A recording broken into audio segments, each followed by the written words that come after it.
జై శ్రీకృష్ణ, జై గోమాత.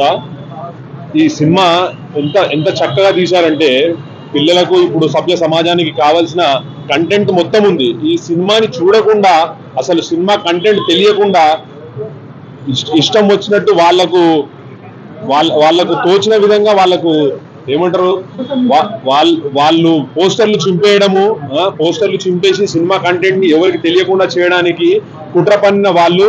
నా ఉద్దేశం ఏంటంటే వాళ్ళు ఎవరైతే పోస్టర్ చింపారో వాళ్ళు ఇక్కడికి రావాలి, వచ్చి సినిమా చూసిన తర్వాత కంటెంట్ అర్థం చేసుకొని మానవతా దృక్పథంతో వాళ్ళు క్షమాపణ చెప్పాలి. దీన్ని మేము తీవ్రంగా ఖండిస్తున్నాము.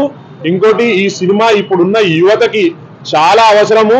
ఇలాంటి కంటెంట్ ఉన్న సినిమాలు మరెన్నో రావాలని కోరుకుంటూ, ఇలాంటి సినిమా తీసిన దర్శకుడు జై శంకర్ కి మా అభినందనలు తెలుపుతూ, ఇలాంటి సినిమాలు మరీ రావాలని కోరుకుంటూ, ఈ సినిమాని పోస్టర్ని చింపిన వాళ్ళు తక్షణం ఈ సినిమాని చూసి క్షమాపణ కోరాలని కోరుతున్నాను. జై శ్రీకృష్ణ.